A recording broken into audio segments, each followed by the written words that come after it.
She wrapped herself in the Alpha King's discarded fur, unknowingly accepting his claim.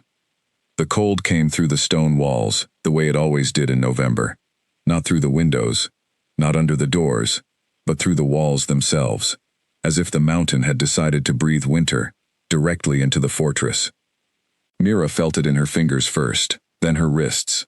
By the time she reached the east corridor with a basket of folded linens balanced against her hip, she could not feel her nose at all. She was late. She was always a little late on Fridays, because the head housekeeper, a sharp-eyed woman named Clara, kept adding tasks to the list at the last minute.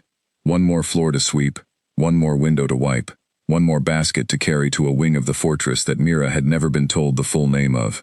Tonight it was the east corridor, which was the longest corridor in the building, and the coldest, and nobody used it in winter, because the wolves preferred the western halls, where the fireplaces burned all night, and the heat collected in the ceilings like something alive. The eastern hallway had no fire. It had stone floors and stone walls, and one small window at the far end that looked out over the mountain pass. And in November, that window was more wall than window, because the glass had frosted over so completely that light could barely push through it. Mira walked fast, her breath making little clouds in front of her face, her boots making sounds on the floor that she always worried were too loud. She found the fur at the bend.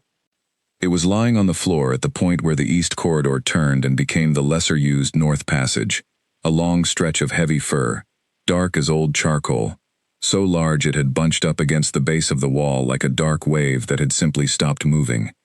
Mira almost stepped over it.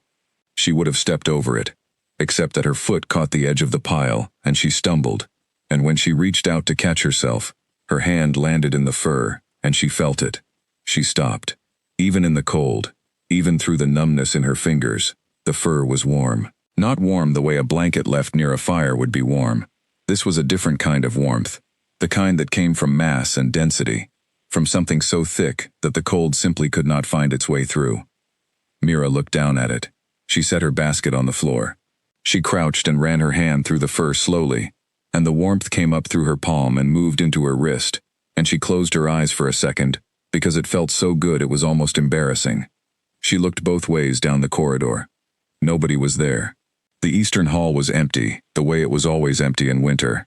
The kind of empty that had a feeling to it, a held breath quality, as if the corridor itself had agreed to keep secrets. Mira looked at the fur. She looked at the frost on the window. She thought about Clara and the linens and the fact that she still had 3 more floors to cover before the night was over. She picked up the fur and wrapped it around her shoulders. It was enormous. On her small frame it was ridiculous. It pooled around her feet, swallowed her arms, turned her into something that was mostly fur, with a face peeking out from the top. It smelled like pine smoke and cold stone, and something underneath both of those things, something deeper, something she did not have a word for, but that felt the way the color dark blue looked, if that was a thing that could be felt. She stood very still in the middle of the cold corridor, with this enormous dark fur wrapped around her shoulders, and she felt, for the first time, in a very long time, warm. She told herself she would just wear it to the end of the corridor and back. She told herself she would fold it and leave it right where she had found it. She picked up her basket and started walking. Mira had lived in the fortress for 3 years. She had come when she was 19, as part of an arrangement between her father and the estate, a debt arrangement, the kind that the fortress tolerated because the work was genuine and the terms were honest, and the wolves, for all the fear their name produced, were not cruel employers. They paid, they provided rooms. They did not hurt the human servants who kept their halls clean and their kitchens running. They simply did not speak to them much, and when they did, they spoke quietly and quickly, and moved away after, as if proximity was something to be managed carefully. Mira had learned to exist in the edges of the fortress. She knew which hallways to take and which ones to avoid. She knew that the upper west wing was private and should not be entered without a direct summons. She knew that the Great Hall went completely silent 3 minutes before the Alpha King walked into it, in the same way a thunderstorm goes silent right before the first lightning. She knew to keep her eyes down and her pace steady, and her opinion entirely to herself. She had been good at it. She had been so good at it that she had almost stopped noticing the strangeness of the place, the way the wolves moved, the way they sometimes stood in the hallways at odd hours simply listening to the building breathe, the way they could be in a conversation, and then suddenly tilt their heads all in the same direction, as if they had all heard the same sound that no human ear could catch. The fur moved around her shoulders as she walked, and she held it closed with one hand, her fingers curling into the dense warmth of it. She passed the second door on the left. She passed the old iron candle holder that had been bolted to the wall so long ago that the bolt had rusted into the stone. She rounded the far bend and started up the last stretch of corridor toward the servants' stairs. 3 wolves were standing at the foot of the stairs. Mira knew all 3 of them by sight. Owen, who was broad and quiet and worked the outer gate in winter. Petra, who was one of the senior Omegas and who had always been distant but polite. And a young male named Callum, who had joined the fortress staff only 4 months ago and who still walked like he was not sure he was allowed to be there. She walked toward them with her basket. She was thinking about the linen shelf and whether the third-floor sheets had already been sorted. She was not thinking about the fur. Owen went still first. Not the way a person goes still when they are startled. Not a flinch, not a step back. He went still, the way a large animal goes still, when it scents something that does not fit the pattern of the world, when every instinct says hold, and wait, and do not move until you understand what you are seeing. He went from relaxed to completely, entirely motionless in the space of a breath, and his eyes fixed on Mira with an expression she had never seen on his face before. Petra's hand went to her own collar, touching it at the base of her throat. Callum took 1 step backward. Mira stopped walking. She looked at all 3 of them. They were looking at her. No, they were looking at the fur around her shoulders, with expressions that she did not have the vocabulary to read. It was not anger. It was not amusement. It was something older than either of those things, and she felt it land on her skin the way weather does, before you understand what kind of storm is coming. "Good evening," she said, because she could not think of anything else to say, and silence felt worse. Owen did not reply. He stepped to the side of the corridor. Petra followed him. Callum moved so quickly he was practically pressed against the wall. All 3 of them left the staircase clear for her, and all 3 of them kept their eyes slightly averted, not quite looking away, but not quite meeting her gaze either, in a posture that Mira had only ever seen directed at one person in this entire fortress. She walked past them up the stairs, the fur trailing behind her, and she told herself it was nothing. She told herself she had misread their faces. She told herself Owen was probably just tired, and Petra was always strange, and Callum was new and jumpy about everything. She told herself that all the way to the 3rd floor.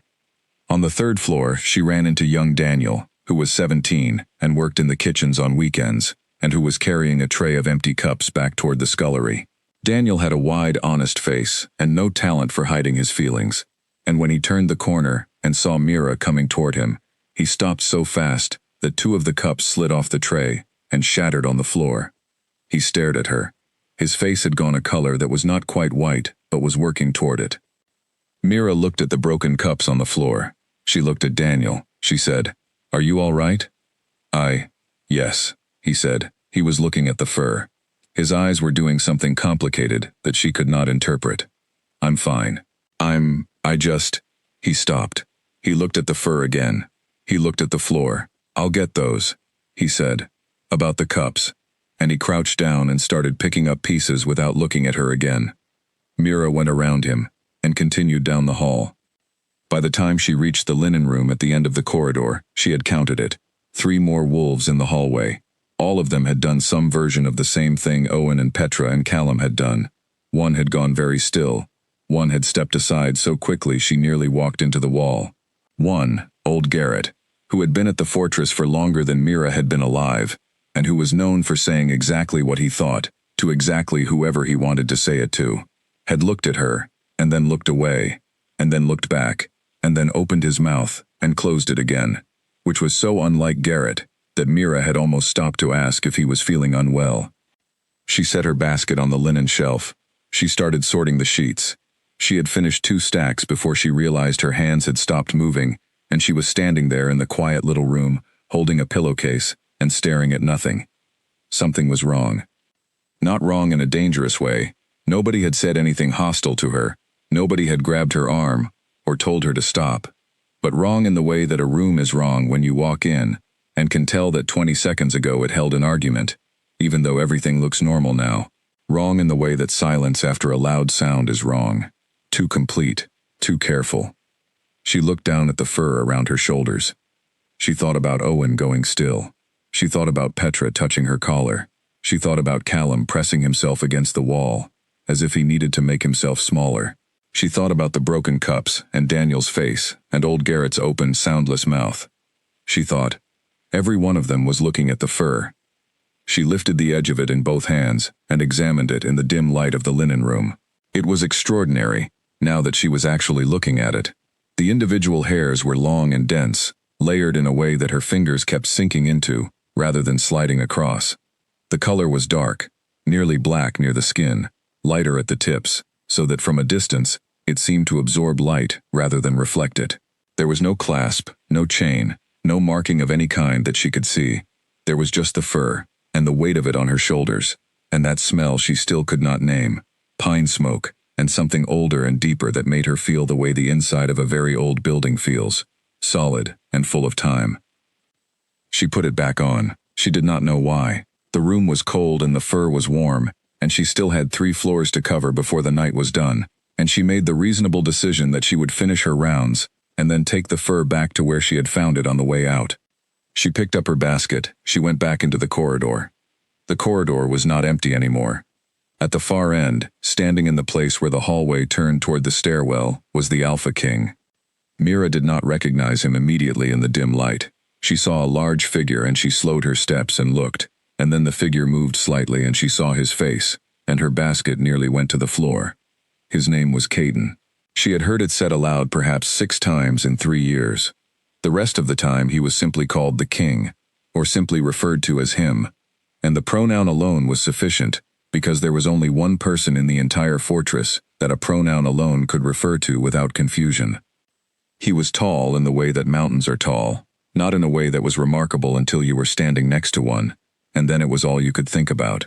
He had dark hair that was slightly too long, as if cutting it was not something that had been worth making time for, and a face that looked like it had been made to carry difficult things without breaking. His eyes were gray, not the soft gray of morning fog, the specific gray of a stone that has been rained on for 100 years. He was standing at the end of the corridor and looking at her, and he was not moving. Mira stopped walking. The distance between them was perhaps 40 feet, and in the silence of the east corridor, 40 feet felt like something much larger. She could hear her own heartbeat. She could hear the wind outside the frosted window at the end of the hall. She waited for him to say something. He did not say anything. He was looking at the fur around her shoulders, and his expression was completely, utterly unreadable. Not blank, not empty, but held very deliberately, in a stillness that she now understood was not the absence of expression, but a very controlled version of one. The cold was gone. She noticed this distantly, the way you notice something in the background of a painting. She was standing in the coldest corridor in the coldest wing of the fortress in November, wrapped in a fur she had found on the floor, and she was not cold at all. "I found this," she said, because the silence had stretched past the point where she could stand it. Her voice came out steady, which surprised her. "On the floor at the corridor bend. It was just lying there. I was going to take it back after my rounds." Caden looked at her. His gray eyes moved from the fur to her face. She watched him make a very small decision. She could see it happen, a tiny shift in the line of his jaw, a single breath that he took more carefully than the one before it. He said nothing. Mira waited. Nothing came. The silence sat between them like a third person in the hall, and it had weight and temperature, and a quality she could not quite describe. It felt like the moment before a sentence, the shape of words that had not yet been spoken. "I'll put it back," she said. "I'm sorry. I didn't know whose it was." Still nothing. She stood there for 3 more seconds that felt like a month.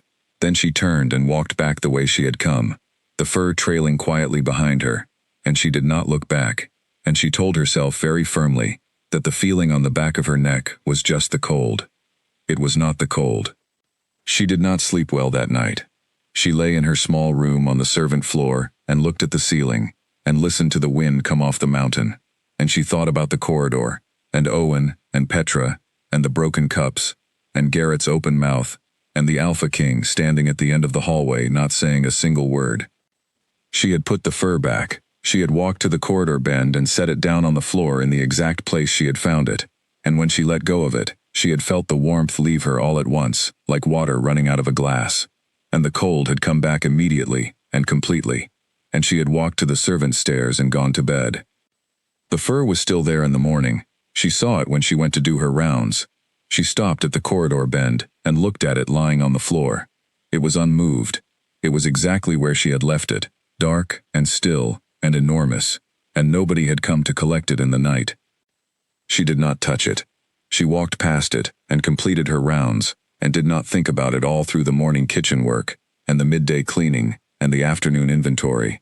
She was successful at not thinking about it right up until the moment Clara appeared at her shoulder, while she was wiping down the east corridor windowsill, and said, without looking at her, "The king's study wants additional firewood by 4. Mira said she would bring it." Clara moved away. Mira looked down the corridor at the fur still lying on the floor at the bend, and she thought about the gray eyes at the end of the hallway not speaking, and she felt the shape of something she did not yet understand begin to form at the edge of her thoughts, still formless, still too far away to see clearly, but there in the way that weather is there before it arrives, felt before it is named. She picked up the firewood from the storeroom. She carried it to the study. She kept her eyes on the floor in the hallways, and her pace steady, and her expression neutral, which were the 3 things she was best at in this place. But the feeling did not go. It stayed with her the rest of the day like the warmth had stayed with her in the corridor, present, spreading, refusing to be put back on the floor and left where she had found it. The second day was worse. Not worse in the way that terrible days are worse. Nothing bad happened to Mira. Nothing was said. No one was unkind. But a very particular kind of tension had settled into the fortress overnight. The kind that Mira had only felt before in the hours before a large storm, when the air itself seems to be waiting for something to happen, and every small sound feels louder than it should. She felt it the moment she entered the main hallway that morning. She had her cleaning supplies, and her schedule, and her ordinary Friday face on, and she turned the corner from the servant corridor into the main passage, and the 2 Omega wolves who had been talking quietly at the base of the stairs stopped talking the moment they saw her. They did not continue their conversation after she passed. She heard nothing behind her, no resumption of voices, no footsteps, just silence, held carefully in place. She kept walking. In the East Wing kitchen, where she went to collect the breakfast clearing, she found 4 wolves standing around the central table. They were not eating, and they were not working. They were talking in very low voices, and when she pushed open the door they all looked at her at the same moment, with the same expression on 4 different faces, and the expression was one she still did not have the right word for. It was not fear, and it was not anger. It was something quieter, and more complicated, something that involved her without explaining itself to her. "Good morning," she said. 3 of them replied. 1, a tall female wolf named Iris, who was senior kitchen staff, and whom Mira had always found efficient and direct, looked at her for a full 2 seconds before saying anything at all, and what she said when she finally said it was just "morning," in a voice that had something else underneath it, something buttoned closed. Mira collected the dishes. She did her job. She kept her face neutral, and her pace steady. She was 3 years good at this. But she was paying attention now, in a way she had not been paying attention before. She noticed the silence that preceded her when she walked down a corridor, not the ordinary silence of an empty hall, but the silence of a hall that had recently contained conversation that had just ended.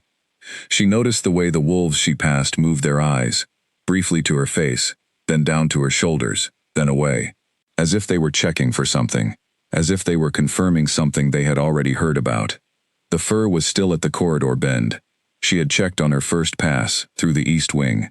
By mid-morning she had developed a theory. It was not a complete theory.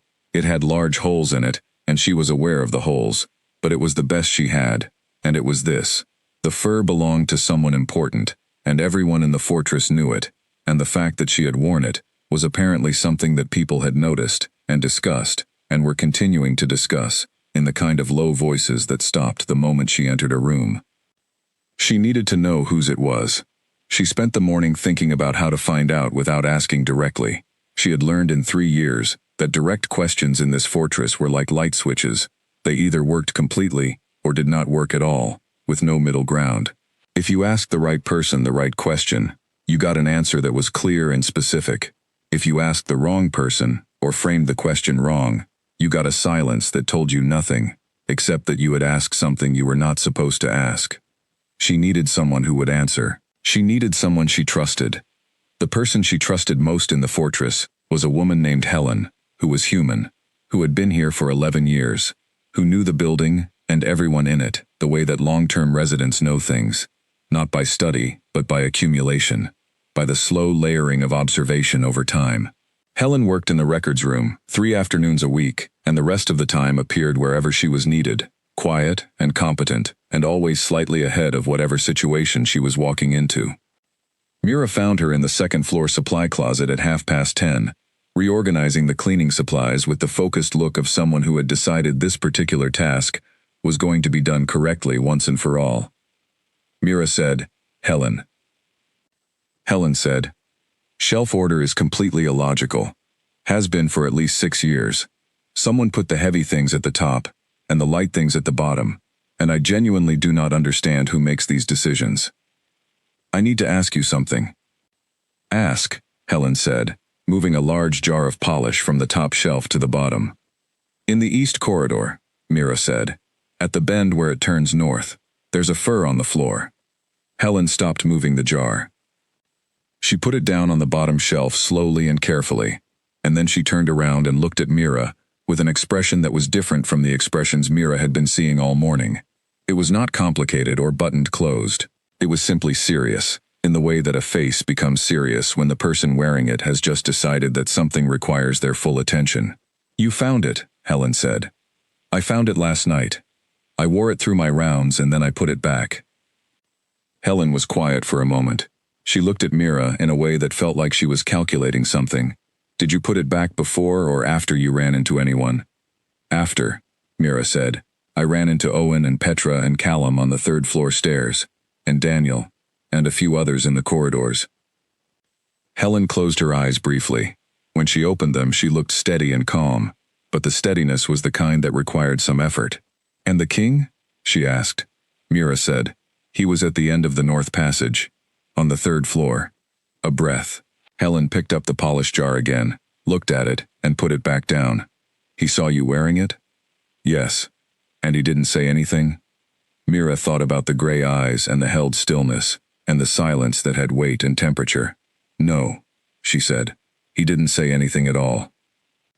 Helen nodded slowly, the way someone nods when information has confirmed something they suspected, rather than telling them something new. She turned back to the shelf and picked up a bottle of glass cleaner and moved it from the 2nd shelf to the 3rd shelf and put it down. "Helen," Mira said. "Whose fur is it?" "His," Helen said. "The king's."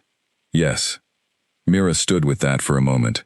She thought about the size of the fur, the enormous dark mass of it, the way it had pooled on the floor at the corridor bend and covered her completely and still had length left over. She thought about the smell of it. She thought about the warmth. She thought about Caden standing at the end of the hallway and looking at her in his enormous controlled silence. "Why was it on the floor?" she asked. "I don't know," Helen said. "That's not something I'd ask. Why is everyone acting strange about it?" Helen straightened a row of small bottles that were already straight. "How much do you know about wolf law?" she asked. "Very little," Mira said. "I know the basic customs. I know what the hierarchy means in practice. I don't know the formal rules." "There are rules about the king's personal items," Helen said carefully. "Old rules. The kind that existed before anyone currently living was born. One of them has to do with garments." Mira waited. "A garment that carries the Alpha King's personal mark, his scent, his rank, the specific things that identify it as his, cannot be touched by just anyone. It's not a law that comes up much, because it's not a situation that comes up much. The king's personal garments don't usually end up on corridor floors." She paused, "But the rule is clear. If a person picks up that garment and wears it, and the king sees them wearing it and says nothing, nothing at all, no correction, no rebuke, no command to remove it, then under the old law, he has passively accepted that person as under his personal protection." The supply closet was very quiet. "What does that mean?" Mira said slowly. "Personal protection." Helen chose her words with clear deliberateness. "It's a formal status," she said. It means the pack owes you the same deference they owe someone the king has personally acknowledged. It means no one in the hierarchy can give you an order, because your standing supersedes theirs. It means you are, in every practical sense that the old law recognizes, his. Mira stared at her. Helen looked back at her steadily. That's insane, Mira said. It's old law. I picked up a fur off the floor because I was cold. I know. I didn't know whose it was. I know that too, Helen said, but intent doesn't factor into it. What factors into it is the act, and the king's response. You wore the fur, he saw you, he didn't correct it. Mira pressed her back against the shelf behind her. A small bottle of wood polish shifted, and she steadied it without looking at it. She was thinking about Caden at the end of the corridor. She was thinking about the deliberate stillness of him, the breath he had taken too carefully, the decision she had watched happen behind his eyes. He had known. He had known what it meant, standing there in that corridor, watching her walk toward the stairs with his fur on her shoulders. He had known, and he had said nothing. And the saying of nothing was, by the law he lived under, a choice. What do I do? She said. Helen was quiet for a long moment. Nothing, she said finally. Not yet. The fur is still there. Nothing has been formally declared. The pack has noticed, but nothing official has been said. If you leave the fur on the floor and no one speaks of it, it's possible that time simply, she paused, closes over it. And if it doesn't? Helen looked at her with steady, clear eyes. Then things become more complicated, she said, and you'll need to understand the law better than you currently do. She turned back to her shelves. Mira left the supply closet and stood in the second-floor corridor and looked at the far wall and breathed. The fortress was the same as it had always been around her. The stone floors, the high ceilings, the faint smell of wood smoke from the western fireplaces coming all the way down the hall. Everything looked the same. Everything felt entirely different. She walked to the east corridor. The fur was still at the bend, dark and heavy, exactly where she had left it. She stood 3 feet from it and looked at it and thought about warmth and old law and gray eyes that did not speak. She picked up her cleaning bucket. She walked past it without touching it. She went to do her morning rounds. She was almost certain she heard something behind her as she walked away. Not a sound exactly, just a change in the air, a shift in the way the corridor felt. She did not turn around. She kept walking, steady and forward, the way she had always walked in this place. But she was not, anymore, the same person who had turned a corner on a cold evening and found a fur on the floor and thought only, warmth. She was something else now. She just did not know yet what that thing was called. It happened on a Tuesday, which was ordinary in every other respect.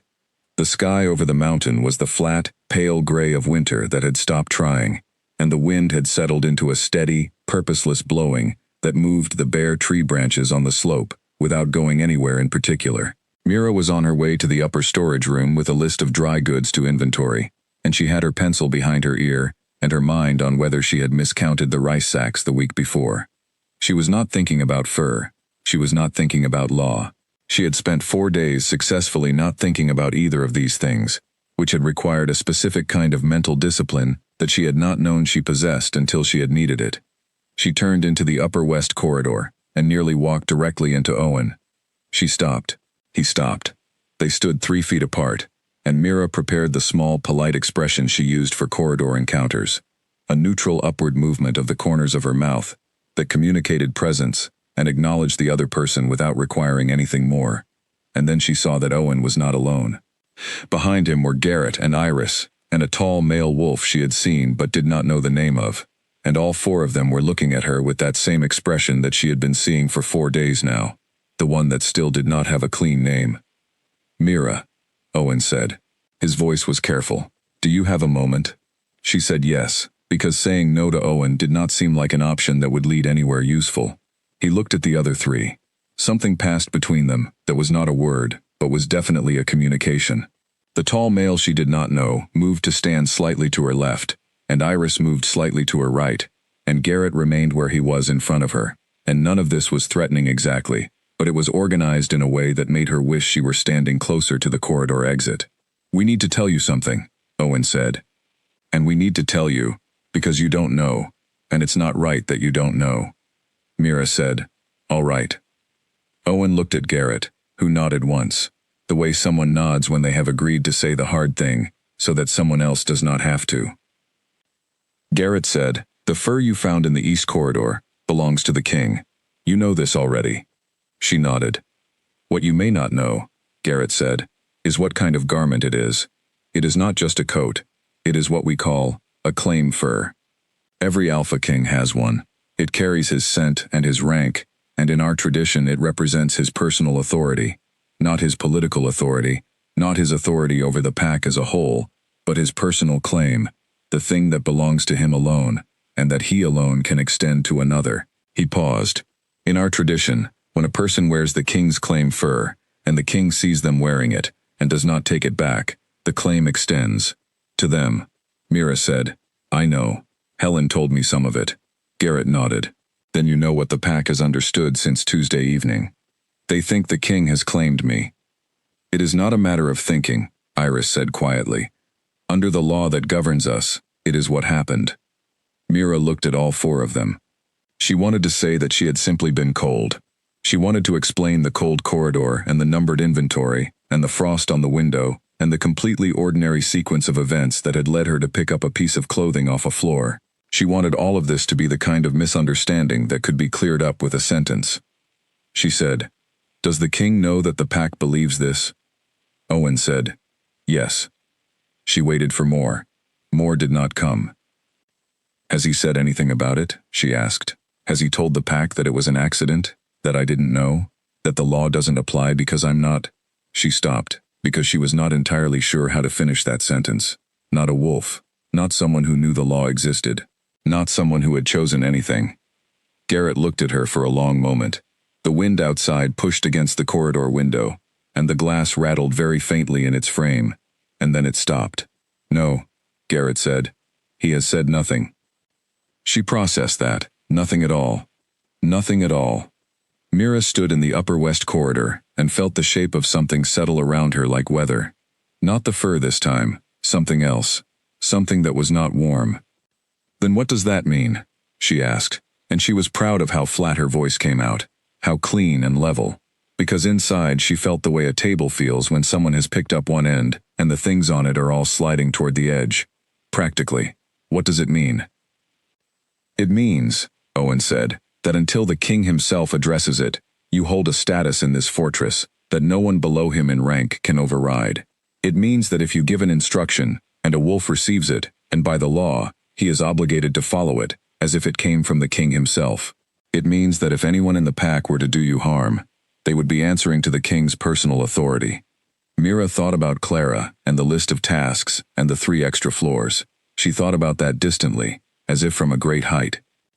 "It also means," Iris said, "that the other alphas who have been petitioning for an alliance, the ones who have been in correspondence with the council, are legally prevented from making any formal claim on the king's attention or succession, as long as the claim for status is active." There it was. There was the piece she had not had yet. "He's using it," she said, not a question. None of them answered immediately. Owen looked at Garrett. Garrett looked at the floor for a moment. Iris kept looking at Mira steadily. "We can't know that," Garrett said. "We can only know what we observe." "He saw me in the corridor," Mira said. "He knew what the fur was. He knew what it meant that I was wearing it. He said nothing. Then 4 days pass, and he still says nothing. And according to you, the political situation in the council is that rival alphas cannot press their claims, while his claim fur status is active." She stopped. She let the silence do the work. Then she said, "Does that sound accidental to you?" Garrett said nothing, which was, Mira noted, the most honest answer he could give. She straightened. She looked at the 4 of them, Owen with his careful voice, and Garrett with his honest silence, and Iris with her steady eyes, and the tall wolf she still did not know the name of, who had said nothing at all, and was watching her the way you watch something that surprises you by being more than you expected. "I need to speak to the king," she said.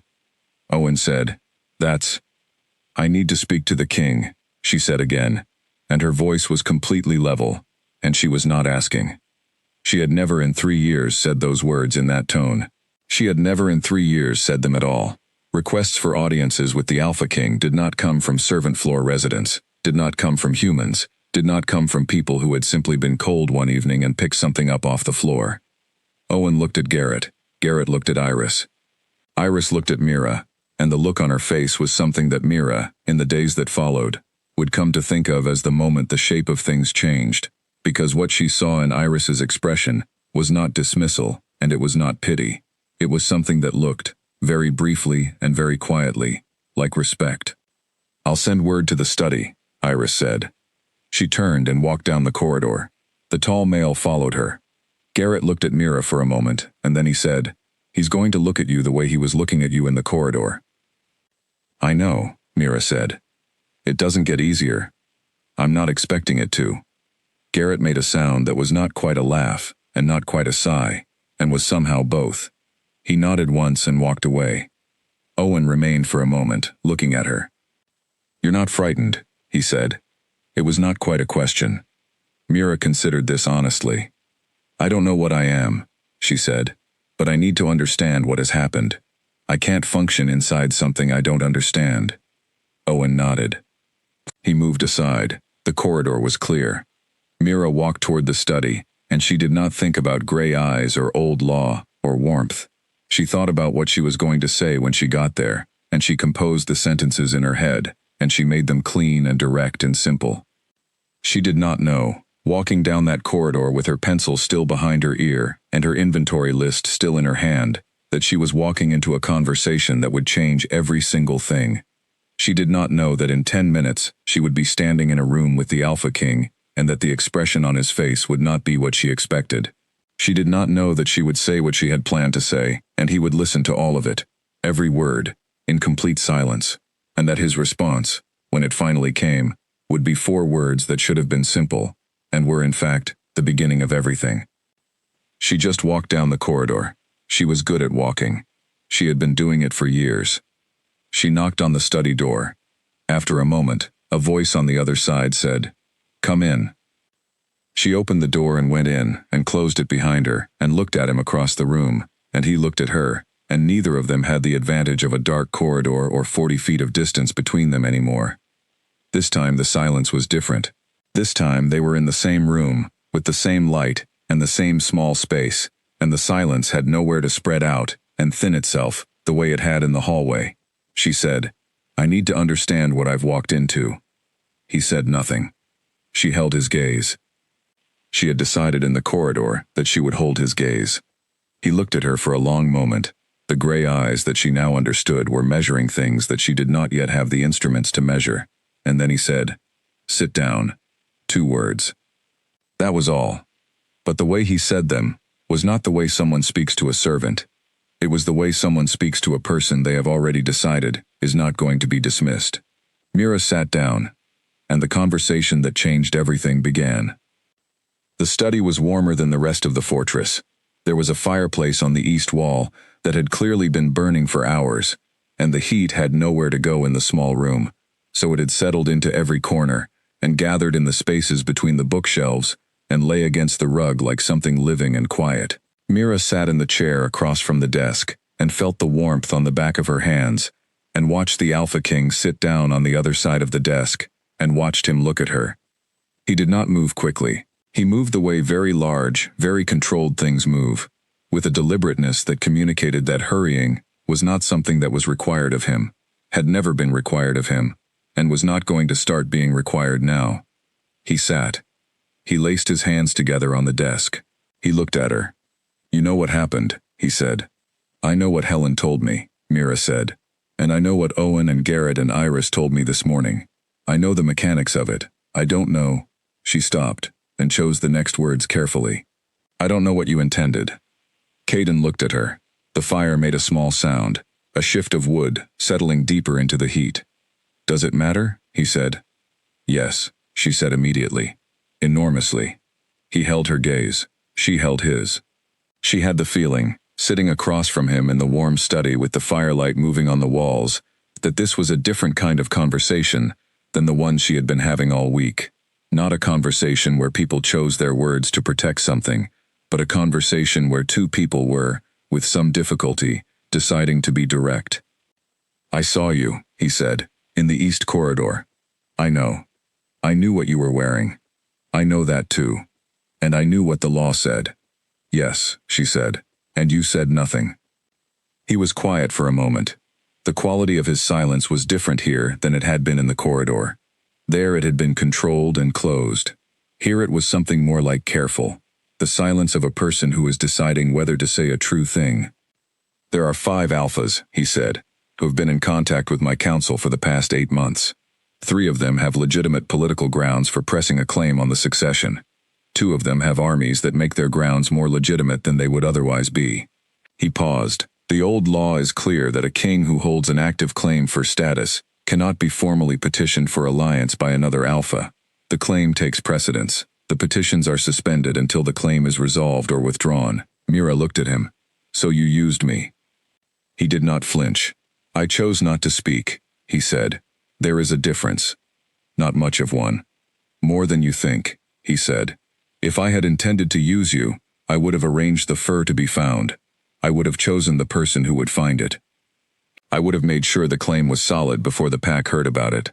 He held her gaze. I walked into the East Corridor on Tuesday evening, because I had been in a meeting for 5 hours, and I wanted to walk. I left the fur there, because I was warm enough without it. When I turned the corridor and saw you, he stopped. He looked at his hands. He looked back at her. I had a decision to make, in about 3 seconds, and I made it. By saying nothing. By saying nothing. Mira leaned back in the chair. The fire settled again. Outside the study window, the gray winter light had gone flatter, the way it does in the afternoon, when it has given up on being anything but itself. What do you want from me? She said. I want, he said, to offer you an arrangement. She waited. The claim stands, he said, in name, in the eyes of the pack and in the eyes of the law, for the political season, until the spring council, when the alpha petitions are formally reviewed and either accepted or dismissed. 3 months, he looked at her directly. In those 3 months, the claim for status protects me from the pressure of the formal petitions. The council has time to review the situation without the rival alphas forcing a decision. And you, he paused, would be formally acknowledged as someone under my personal protection, which means no one in this fortress can assign you work you haven't agreed to, give you orders outside your own stated terms, or treat you as anything less than. He stopped again, and she saw him searching for the right word. Less than a person? She said. Something moved in his gray eyes. Yes, he said. Less than a person. Mira thought about Clara, and the extra floors, and the Friday lists that kept growing, and the 11-hour days, and the way she had learned to make herself small enough to fit in the edges of a building, where she did not quite belong. She thought about her father's debt, and the 3 years she had been here, and the 3 months he was proposing, and what 3 months of acknowledged standing felt like, compared to 3 years of corridor edges. And my father's debt, she said. Caden said, what about it?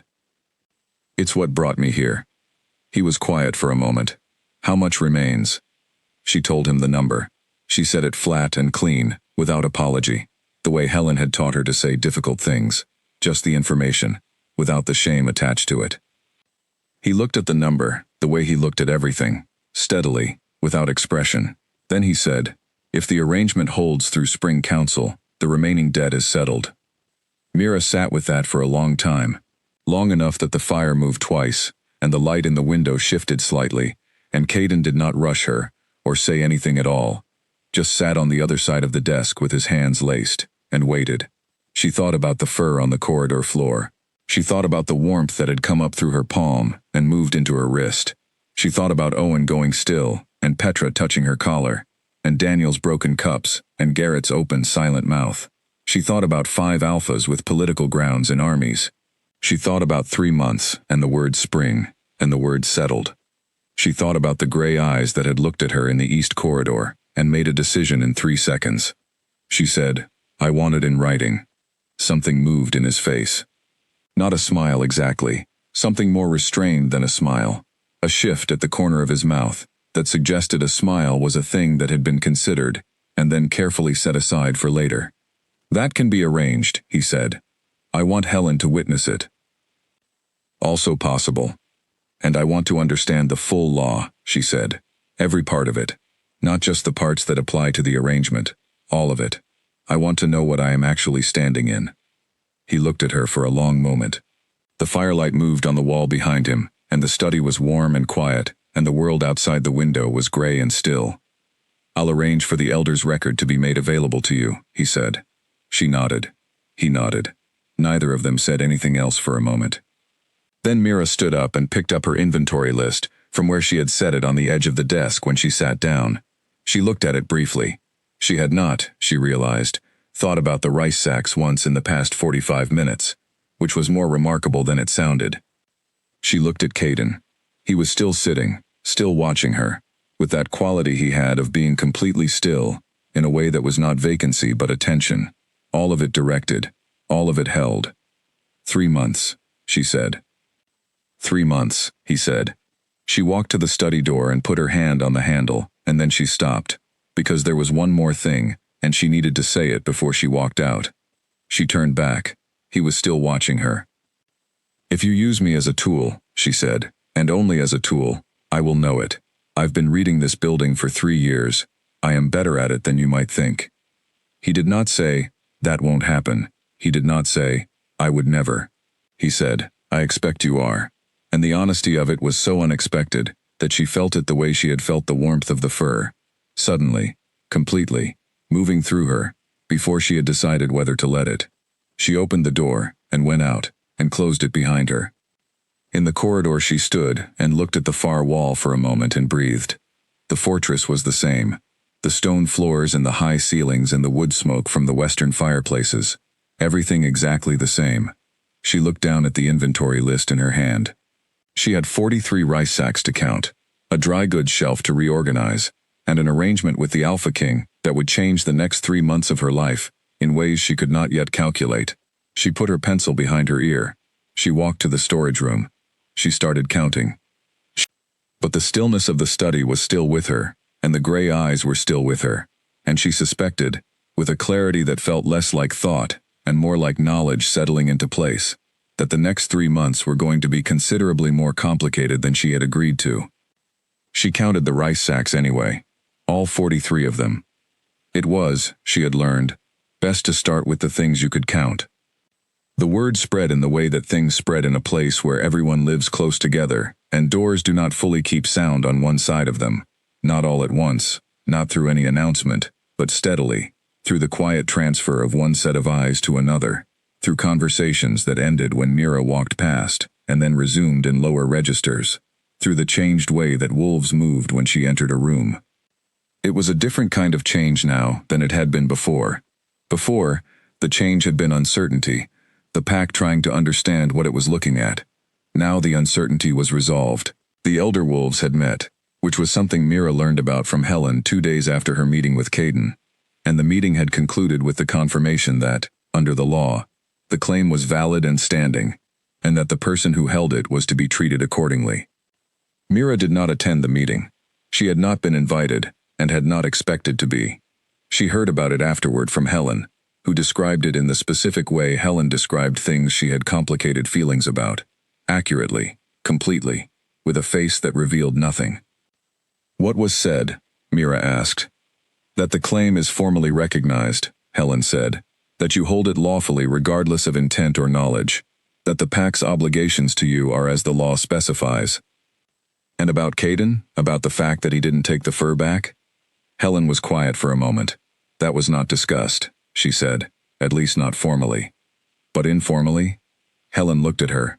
Informally is not something I have access to. She was being exact, Mira thought. Not evasive, exact. There was a difference. The changes in the fortress were subtle at first, and then less subtle. The most immediate one was Clara.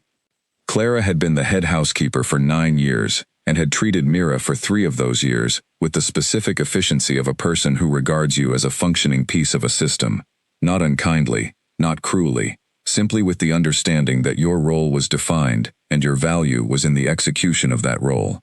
The Friday lists, the extra floors, the inventory that added items until the last possible moment.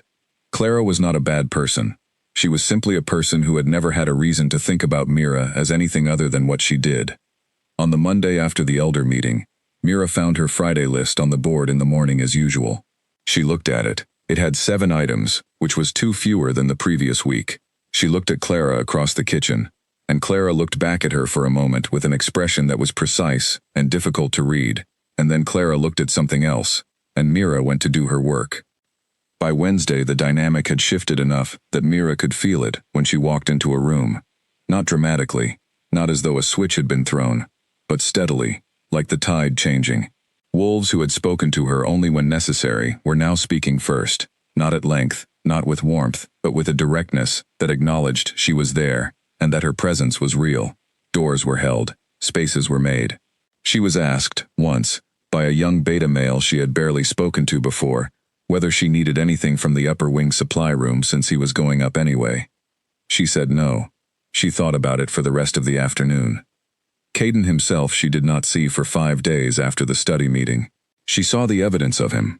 The study light on late into the evening, the sound of his voice from the council room, where the walls were thick but not thick enough to stop it entirely, the small daily adjustments in the fortress's rhythm that always preceded or followed his movements through the building. But she did not see him directly, and he did not send for her, and the arrangement between them existed in the space of the document that Helen had witnessed, and that Mira had folded and put in the wooden box under her bed, where she kept the 3 things that were entirely hers. The elder's record arrived on Thursday. It came delivered by a young Omega female named Dara, who handed it to Mira in the corridor outside the linen room, with both hands, as if it were something that should be passed rather than handed. It was a book. Not a large book, no thicker than 2 of Mira's fingers placed together, but dense with close-written text, very old, the leather cover worn smooth in the places where hands had rested on it over many years. Mira took it to her room and sat on the edge of her bed and opened it. The language was formal, in the way old things are formal. Not difficult exactly, but deliberate, each word carrying a weight that modern sentences don't always carry. She read slowly, which was how she read when something mattered. She read about the claim fur tradition, about its origins, about the specific conditions that made it binding. She read about the status it conferred, the protections it established, the obligations it created in both directions, because that was something she had not fully understood yet, and it stopped her when she reached it. In both directions. The pack's obligations to her were clear, but there were also, the text stated, obligations that the claim status created for the king. He could not, while the claim was active, make a formal political alliance that did not include provision for the person holding the claim. He could not enter certain kinds of council proceedings without her formal acknowledgement. He could not, and this was the line that Mira read 3 times, withdraw the claim unilaterally without her consent. She sat with that. He could not withdraw it without her consent.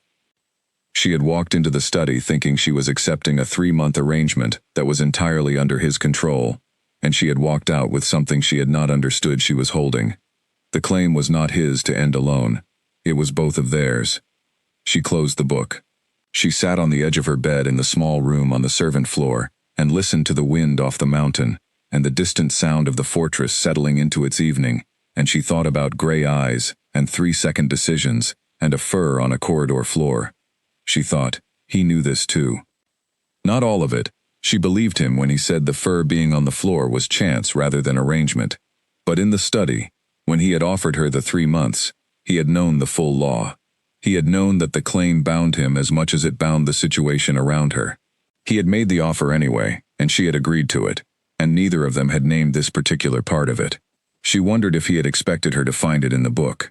She thought he probably had. She thought, he is more interesting than I expected him to be. She put the book on the shelf beside her bed where she could reach it and went to wash up before dinner, and thought about what it meant to hold something that could not be taken from her without her agreement, in a building where 3 years ago she had not held anything at all. On Friday she found Dara waiting outside the linen room again. Dara had a wide, quiet face and moved carefully, which Mira had initially interpreted as timidity and was beginning to think was actually something else. A kind of precision, a care about how she occupied space. The king asks, Dara said, whether you would accept a standing arrangement for a weekly briefing on the law, so that questions you have about the record can be answered directly. Mira looked at her. Who would give the briefing? He would, Dara said. Mira looked at the linen room door. She thought about 7 items on the Friday list instead of 9. She thought about Iris's face in the supply closet corridor. She thought about the book with 2 fingers of thickness, and the line she had read 3 times. "Tell him yes," she said. Dara nodded and went. Mira picked up her basket and went into the linen room and started sorting, and the morning light came through the small high window and fell across the shelves in a long pale stripe, and she worked steadily and well and thought about almost nothing. She had learned, in 3 years, that the best thinking was not the kind you sat down to do. The best thinking was the kind that happened underneath the ordinary work, in the part of your mind that kept moving while your hands were busy. By the time she had finished the linen room, she had understood 3 things that she had not understood when she woke up that morning. The first was that Caden was not using her, or not only using her. A man who was only using a person did not hand them the law book that explained his own obligations in the arrangement. The second was that she had agreed to 3 months of something that was not, in its actual legal structure, as temporary as it had seemed in the study. The third was that she was not, despite having 3 years of practice at it, as good at standing in the edges of this building as she had thought she was. Something had shifted. She was standing somewhere else now, and she did not yet know the full shape of the ground under her feet. She folded the last sheet. She stacked it on the shelf. She picked up her basket.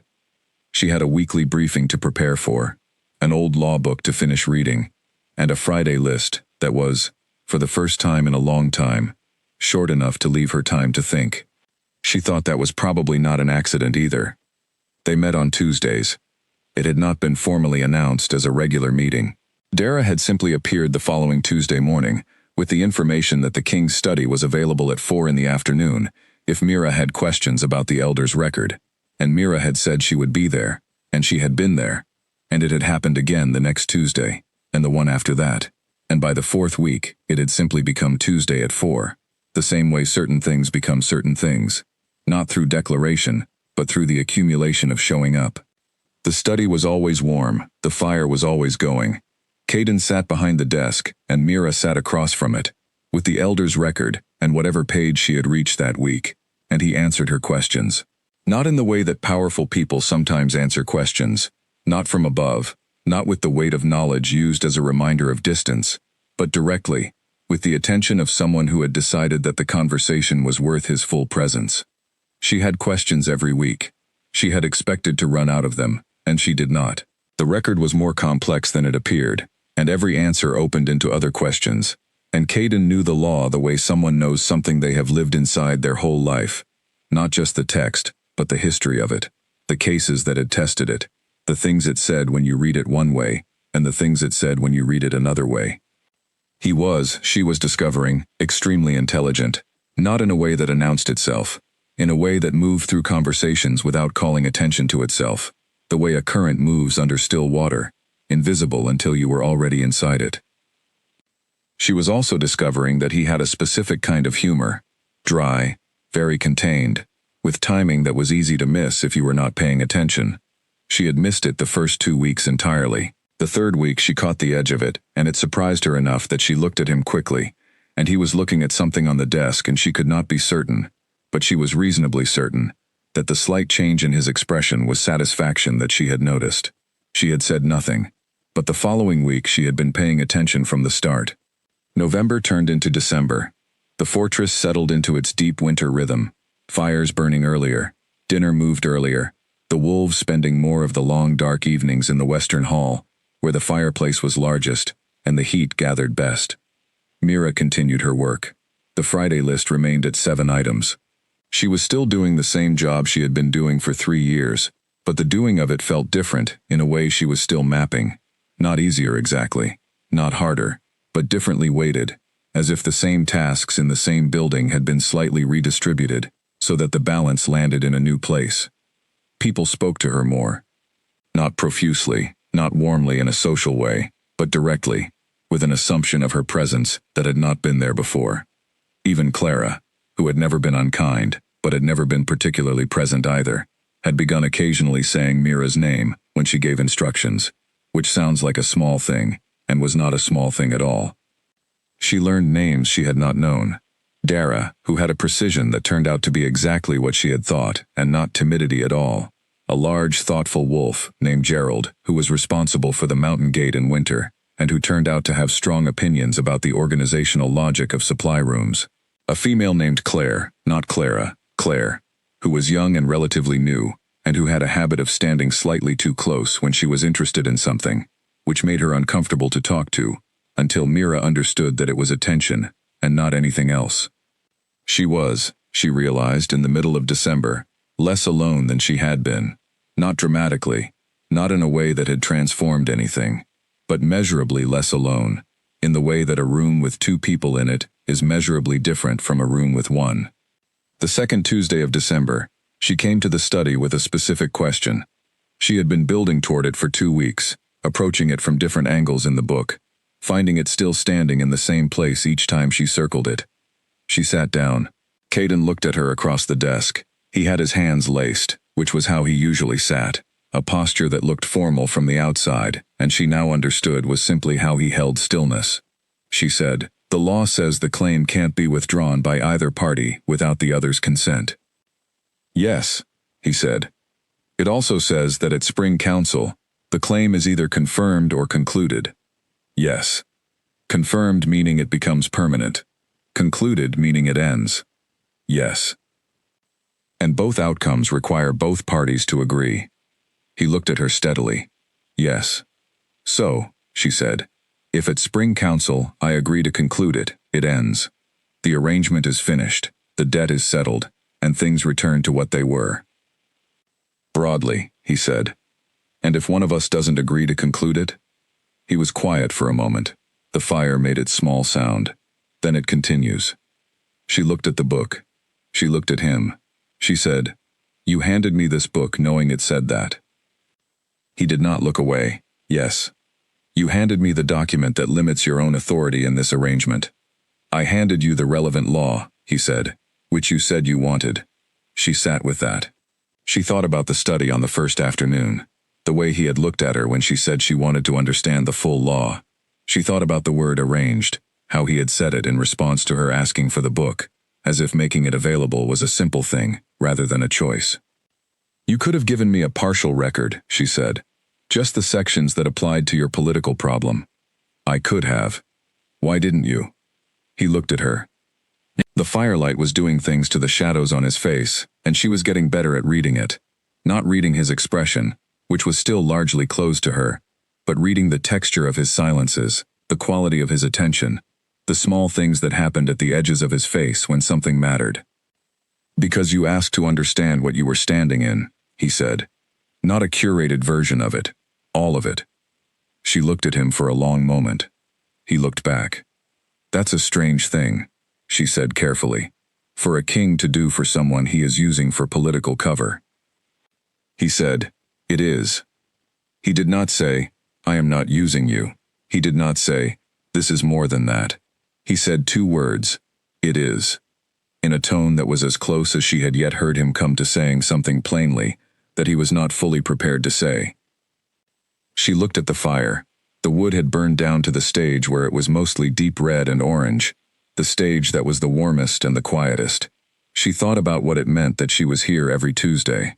She thought about the 6 weeks of questions, and the 6 weeks of answers, and the conversations that had started as law and kept drifting, if she was honest, into things that were not entirely law. She said, "At Spring Council." "Yes?" "When the decision has to be made." She looked at him. "I am going to need to know what I'm choosing between, not just legally.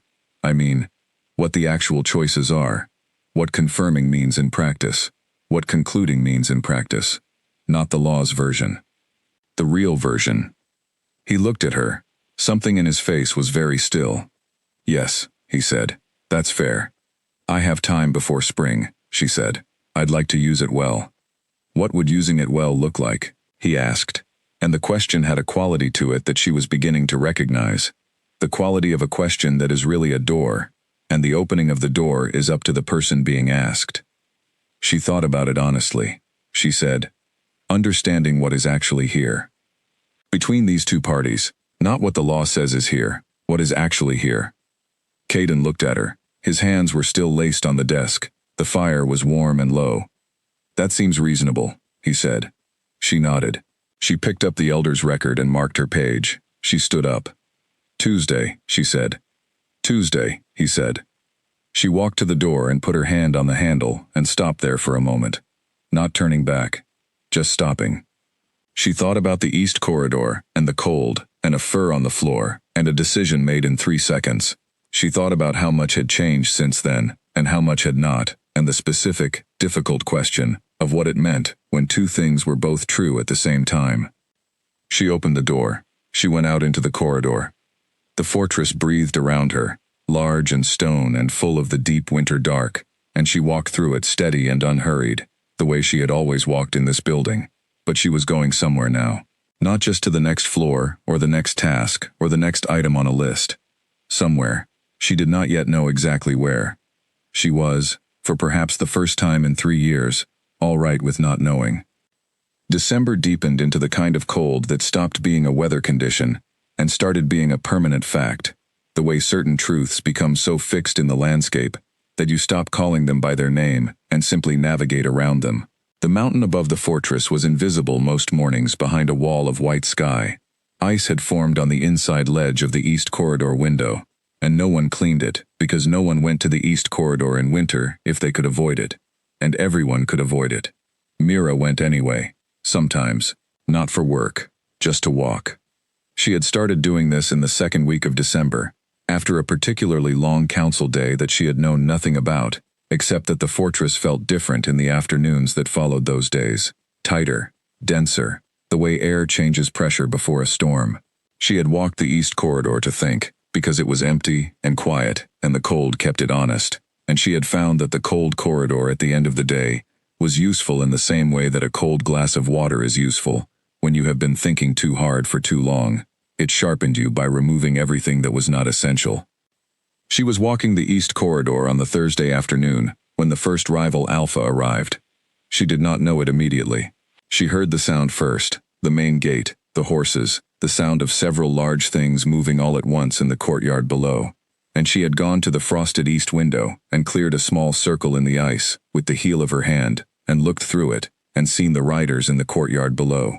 4 of them, and a 5th she could not see clearly, and wolves from the fortress moving out to meet them. She did not know who they were. She went back to her rounds.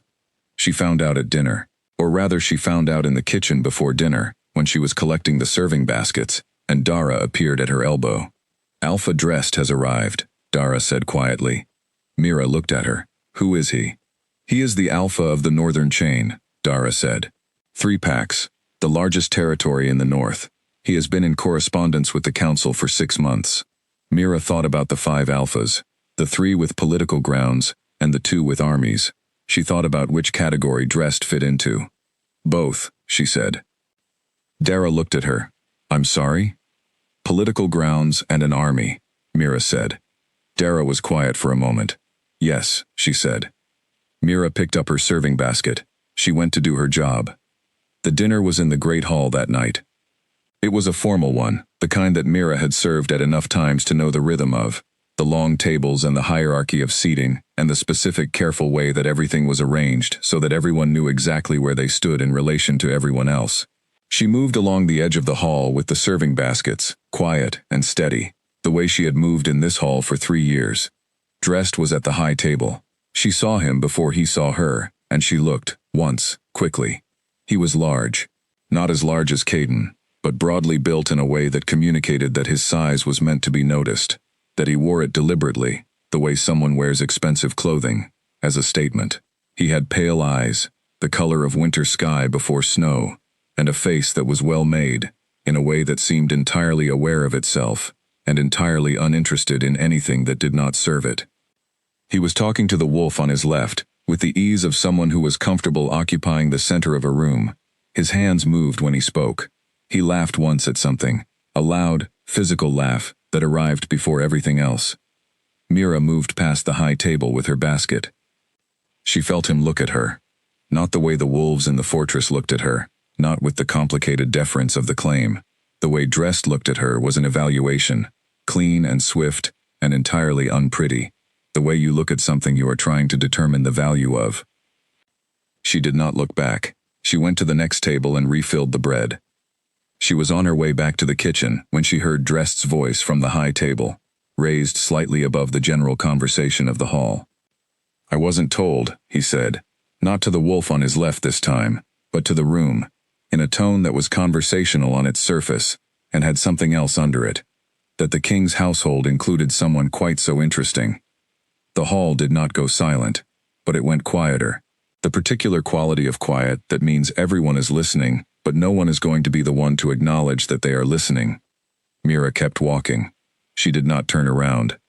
"Human," Drest said, still in that conversational tone, still to the room, "running the bread service. That's unusual for a northern fortress in December." She reached the kitchen door. "What is she to the house?" Drest said. She pushed the door open. She heard, behind her, before the door closed, the specific silence that followed the question. Not a comfortable silence, a held one, the kind that a room holds when something has been said that everyone knows the answer to but no one wants to be the first to give. In the kitchen, she set her basket down on the counter. She stood there for a moment with her hands flat on the counter and breathed. She was not frightened. She noted this with some interest. She should probably have been at least a little frightened. A powerful alpha asking pointed questions about her in a public hall was not an ordinary experience, and she had not previously had the occasion to know how she would respond to it. But what she felt was not fear. It was something harder edged than fear, and considerably less comfortable than calm. She picked up the second basket. She went back into the hall. She did not go back to the high table. She moved along the far side of the hall, the servants' side, and she served the bread and refilled what needed refilling, and she was very careful and very precise, and she kept her attention on the room, the way a person keeps their attention on something they are watching, without appearing to watch. Caden was at the center of the high table. He had been there all evening, conducting the dinner with the specific control of someone who was managing many things at once, and was not going to show any of them in his face. He sat very still. He spoke when he was spoken to, and answered what was asked of him, and did not initiate conversation. She saw him look at her twice. Not the way Drest had looked at her. Nothing like that. He looked at her the way he had been looking at her for weeks in the study, with attention, with something she was still mapping but was beginning to recognize as a very specific kind of seeing, not evaluation, something more patient than evaluation. She went back to the kitchen. The dinner ended at 9. The guests were shown to the north wing guest rooms. The kitchen staff cleaned. Mira carried the last baskets back and wiped down the serving counter, and picked up her coat from the hook and went to the corridor. Dara was in the corridor. "He wants to see you," she said. Not she. He. Mira said, "Now? If you're willing." She thought about the hall and Drest's voice, and the silence that the question had made. She said yes, and followed Dara to the study. Caden was standing this time.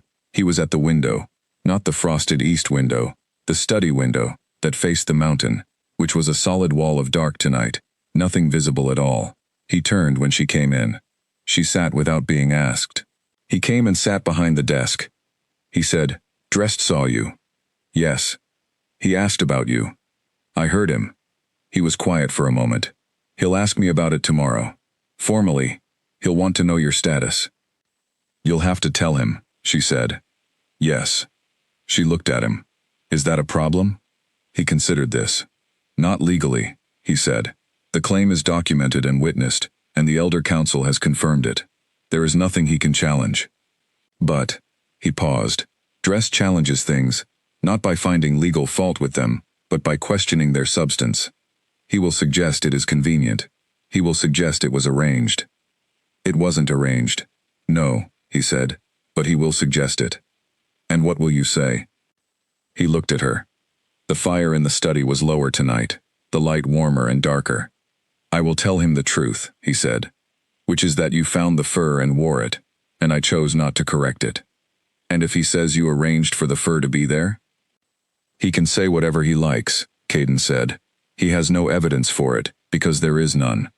What he can do is say it loudly and publicly, and make the question itself more important than the answer." Mira thought about the hall, and the way the room had gone quiet around Drest's voice. She thought about a man who was used to being the largest thing in a room, and the way that kind of person made space work for them. "He's going to be in the fortress how long?" she asked. As long as the formal visit protocol allows, Caden said. 7 days. 7 days with dressed in the building, asking questions she did not know all the answers to, in a hall where she served bread, and the room had already learned to go quiet when she walked through it. She sat with that. Then she said, "Let him ask." Caden looked at her. "Let him ask," she said again. "Whatever he wants to ask you, answer it honestly. I can stand up to a question. What I can't stand up to is a king who tries to shield me from it, because then the question becomes about the shielding, and that's harder to answer." Caden was very still. He was looking at her the way he had looked at her in the corridor on the first night, not the way he had looked at the fur, but the way he had looked at her face, with that specific, patient quality that she was still learning to read. "You've thought about this," he said. "Just now," she said. "But yes." He nodded, slowly, once. "All right," he said. She stood. She went to the door. She stopped with her hand on the handle, because stopping there had become a habit, the place where she gathered herself, before going back into the corridor, and the building, and the rest of it. She said, without turning, "The bread tonight was good, by the way. Someone made it with herbs. There was rosemary in it." She heard a pause behind her. Then, "I'll tell the kitchen." She opened the door. "Mira." She turned. He was still behind the desk, still in the warm light of the low fire, and he was looking at her with an expression she had not seen on his face before, in all the Tuesday afternoons. It was not guarded. It was not fully open. It was somewhere in between, suspended, held, on the edge of a word. She waited. "Dressed is..." He stopped. He started again. He is skilled at finding places where people feel uncertain, and saying something there. If he speaks to you directly, which he may, be careful of that. She looked at him. "He'll look for what I'm not sure of," she said. Yes. She thought about what she was not sure of. She thought about the list. It was not short. "I'll try," she said. And then, because she thought he deserved honest for honest, "I'm not certain what I am in this building yet, but I know I'm here, and I know I chose to be, and that's something." He looked at her for a long moment. "Yes," he said. "It is." She went out. The corridor was cold and long and dark at both ends, and she walked through it toward the servants' stairs and thought about rosemary bread and a man with winter sky eyes, who made a room quiet by asking questions, and she thought about 7 days and everything that 7 days could hold. She was not frightened. But she was paying very careful attention. Morning came sharp and clear over the mountain, the kind of winter morning that was beautiful and entirely merciless, the light so flat and white that it made everything look like an image of itself, rather than the thing itself. Mira was up before it, and moving before the fortress had fully woken, because the early hours were the best ones for thinking, and she needed to think. She had run out of rice sacks to count. She had run out of small concrete tasks to think beside. The thing she was thinking about did not have a shelf or a number, and would not be finished by the time she put her pencil down. She was thinking about spring council. Not about dressed specifically, though dressed was part of it. She was thinking about the shape of the 3 months she had agreed to, and the way they looked from inside the agreement, compared to how they had looked when she had sat across from Caden in the study, and agreed to them. From the outside, the 3 months had looked simple and clear. She held the claim protected the king from the petitions, the debt was settled at the end. Everyone went back to what they had been before. From the inside, the 3 months looked entirely different. From the inside, there were Tuesday afternoons and a fire, and an old law book, and a king who handed her the parts of the law that limited his own authority without being asked to. From the inside, there was Helen's face, and Iris's quiet respect, and Dara's precise care. From the inside, there was a large, deliberate man, who sometimes said 2 words and meant 12. She went to the kitchen for her morning duties, and worked through the breakfast service, and carried her baskets, and smiled at young Daniel, who still, 2 months later, looked slightly startled every time she walked into a room, though the startling was softening now into something that looked more like ordinary friendliness. She did her work, she thought in the underneath part of her mind. She did not encounter Dress that morning. She was aware of where he was in the building, the way she was aware of all the non-routine things, at an angle, through the texture of the fortress's behavior, rather than direct observation. The wolves moved differently when he was in the building, not afraid, more like careful. The way you are careful in a room with something that does not belong to it. She was in the corridor outside the council room at mid-morning, sweeping the floor with steady, even passes, when she heard his voice on the other side of the door. She did not stop sweeping. She kept her passes even, and her pace unchanged. She was not trying to listen. She was simply not trying not to. A servant, Drest was saying. The words came through clearly enough that she understood he was not trying to keep them contained. A human servant who happened upon a ceremonial garment. You are telling me the elder council confirmed this. Another voice. One of the council members, she thought, from the careful quality of it. The law does not have a clause for intent. The event occurred as described, and the confirmation stands. The event occurred as described, Drest repeated. His voice had something in it that was almost amused, but the amusement was the kind that was used as a tool rather than felt. How fortunate for the king that his claim for happened to fall into the path of the one human in this fortress who was cold enough to pick it up. Alpha Drest, the council member said. The claim is documented. Of course it is, Drest said. I'm not questioning the documentation. I'm simply observing that it is remarkably convenient. Mira swept. The broom made its sound on the stone floor, steady, back and forth. The girl, Drest said. What is she like? A pause. She is capable, the council member said carefully. She has been here 3 years. Has she? And in 3 years she managed to pick up the king's most significant personal garment and hold it through an evening without knowing who it belonged to. The amusement sharpened. Either she is extraordinarily unlucky, or she is something else entirely. Mira swept, steady, even, back and forth. She did not think about the conversation through the door. She filed it the way you file a thing you need to consider when you are not standing directly next to it. She encountered Drest that afternoon. It was not in the hall, and it was not in the study, and it was not anywhere that had witnesses. She was at the end of the east corridor, at the frosted window, clearing the ice again, the way she sometimes did on clear days, to let more light through. And she heard footsteps, and turned, and he was there. He was larger in the corridor than he had been in the hall. The hall had other large things in it to provide scale.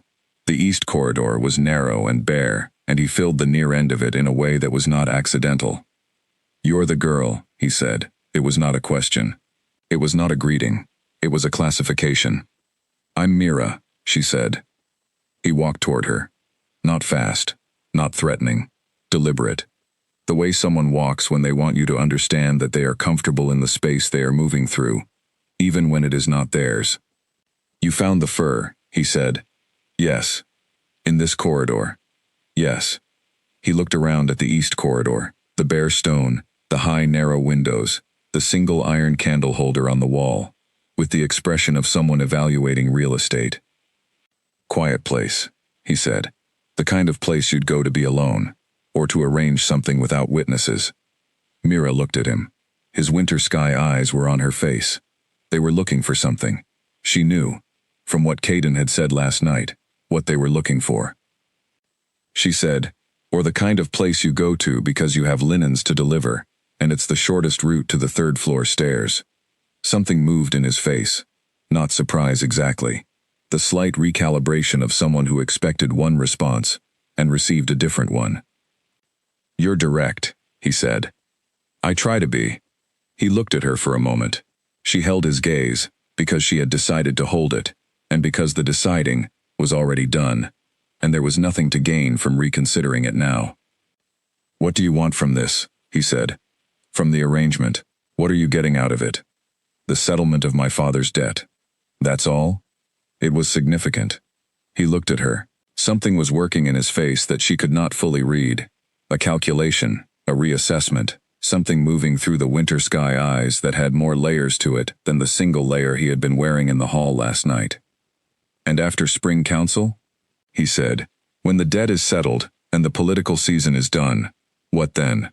Mira looked at him. She thought about the question. She thought about what was behind the question, the shape of it, the thing it was actually trying to find out. I don't know yet, she said, because it was the truth, and because she thought the truth was harder to work with than a lie. He looked at her for a long moment.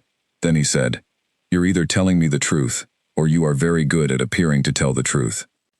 Both are possible, she said. He was quiet. Then he made a sound that was not quite a laugh, and not quite anything else, and it was the most genuine thing she had seen on his face since he arrived. "Yes," he said. "Both are possible." He turned.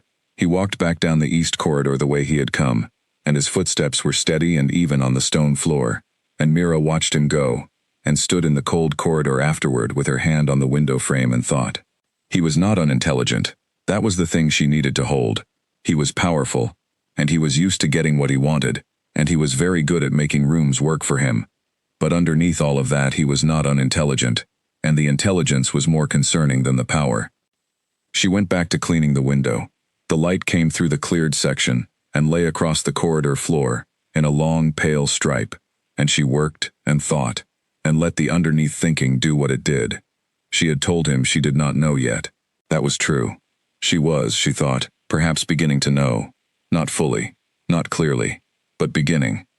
The shape of a thing that was forming at the edges of the weeks.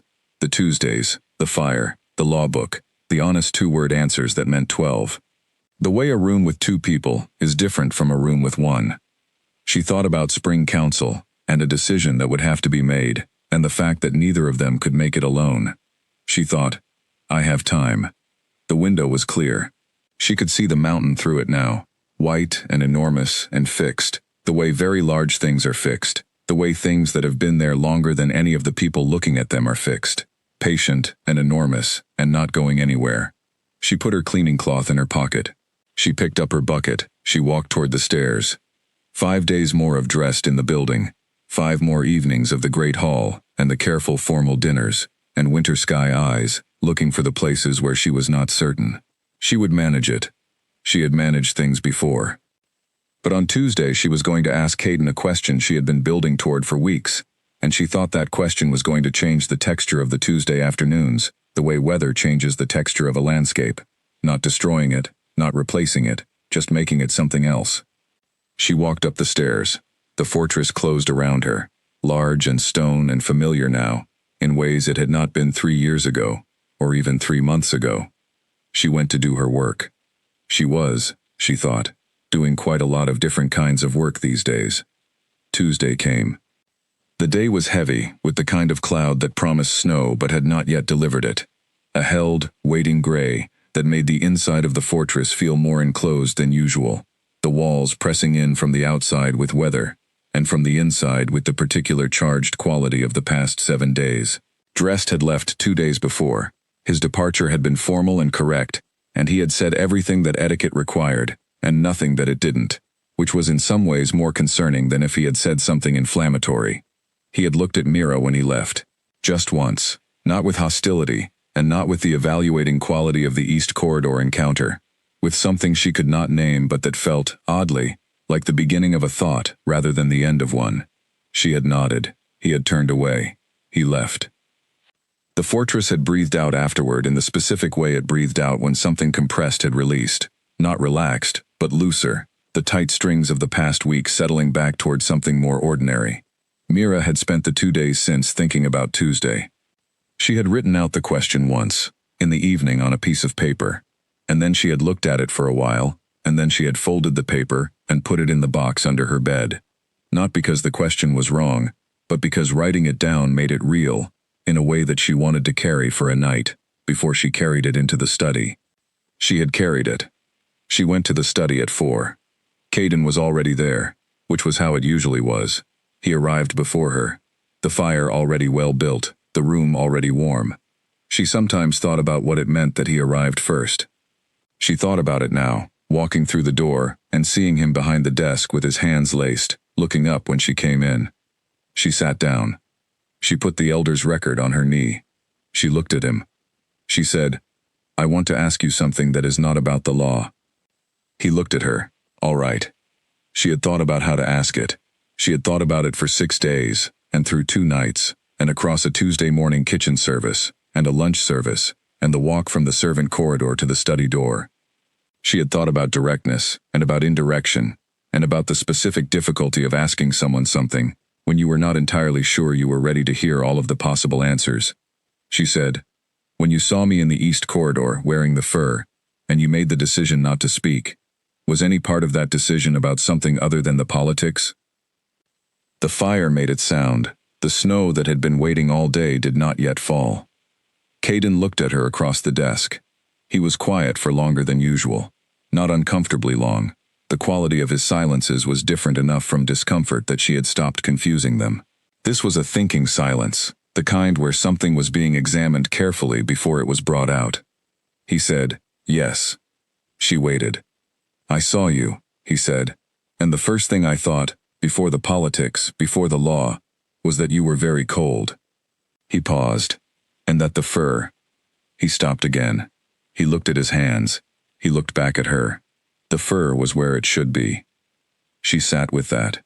The room was warm and quiet, and the fire was doing its usual thing, and the snow was still deciding whether to fall. She said, "That's honest." "I try to be." She thought about 3 seconds, and a decision, and 6 weeks of Tuesdays. She thought about the question she had written on the paper, and folded, and put in the box. She thought about what it meant that the answer was yes, and not "I don't know," or only the politics, or something more comfortable than the truth. She said, "I have been trying, since October, to understand what I am in this building." "I know," he said. "I came here as a servant. I have been here as someone in an arrangement. I don't know what the right word is for the third thing." He was very still. She said, "I am going to need a little more time." "Yes," he said. "Not more time in the legal sense. I mean—" She stopped, and chose words carefully. "I mean I need to let what is actually here become clear, before I can make a decision about spring council. I need to know it is real, and not just the arrangement producing the appearance of it." He looked at her for a long moment. She could see him sitting with it, the same thing she had been sitting with for 2 days, the same impossible balance of honesty and uncertainty, and the specific difficulty of being in something you cannot see the outside of because you are inside it. He said, "That is fair." She nodded. He said, "Mira." She looked at him. He said, "I am also going to need a little more time." She looked at him. He looked at her. The fire settled, and the snow outside the window finally decided and began to fall, very quietly, the first flakes, the ones that fall before the snow has committed to itself. She said, "Then we have time." He said, "Yes." She opened the elder's record. She found her page. She looked at it for a moment, and then she looked up at him. "Page 43, she said. "There is a clause about what happens if the claim is confirmed at Spring Council, and then one of the parties wishes to renegotiate the terms later." He looked at the slight shift in the conversation, with something she was quite sure now was the expression he made when he was quietly pleased. "There are remedies," he said. "Walk me through them." He walked her through them. The snow fell outside the window, quiet and steady, covering the mountain in a way that did not change what the mountain was, but changed everything about how it looked. Mira listened and asked her questions, and Caden answered, and the fire moved in its slow way, and the hour passed, and then another, and outside the study window, the world turned white and still. She left at 6. She walked through the corridor, and the snow was a silence on the other side of every window she passed, the world outside muffled and softened, the mountain invisible behind the falling white. The fortress was warm. She was warm. She walked to the servant stairs, and went up and along the hall to her room, and sat on the edge of her bed. She took the paper out of the box. She unfolded it. She read the question she had written. It said, "Way, is it real?" She sat with it for a while. Then she folded it and put it back in the box, and went to the window, and looked at the snow coming down in the dark. She did not know yet. She thought she might, by spring, know. She thought that was enough for tonight. January closed its fist around the fortress. The mountain was invisible for 8 days straight, not dramatically, not with storms and sound, but with the steady, indifferent whiteness of a winter that had settled in, and was not thinking about leaving. The paths down the mountain closed. The supply deliveries stopped. The fortress became its own complete world, sealed off from everything below the tree line, 30 people, and the stone walls that held them, and the fire that kept them warm enough to keep going. Mira had expected it to feel like confinement. It did not feel like confinement. She had lived in small spaces before. Her childhood home in the village below the mountain had 3 rooms and 4 people in it, and the winters there had been long and quiet and sometimes difficult. But this was different. The fortress in January was not small in the way that 3 rooms are small. It was enclosed in the way that a world is enclosed. It had everything it needed inside it, and the enclosure felt like completeness rather than limitation. She thought about this in the early mornings, when she walked the east corridor before the rest of the building was moving. The corridor was still cold. She had stopped minding the cold in the way she had minded it in October.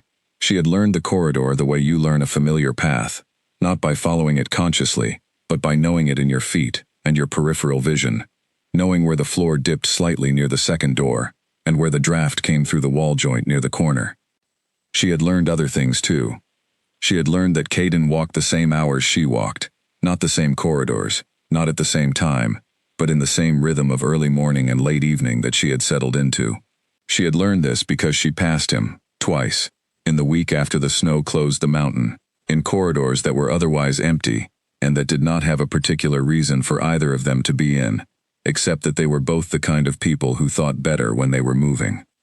The first time he had said morning, and she had said it back, and they had continued in their respective directions. The second time she had said, "You're up early," and he had said, "I could say the same," and the quality of it, the brevity, the parity, had stayed with her for the rest of the day, in a way she did not fully analyze, but did not dismiss.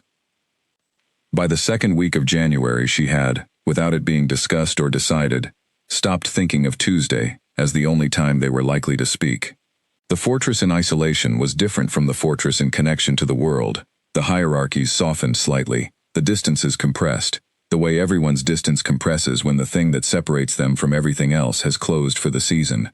She saw Caden in the great hall most evenings, and in the library where she had taken to reading in the hours between duties, and occasionally in the kitchen, where he appeared sometimes for the specific purpose of taking food back to the study, rather than eating at the table, which Helen had told her he had always done in deep January.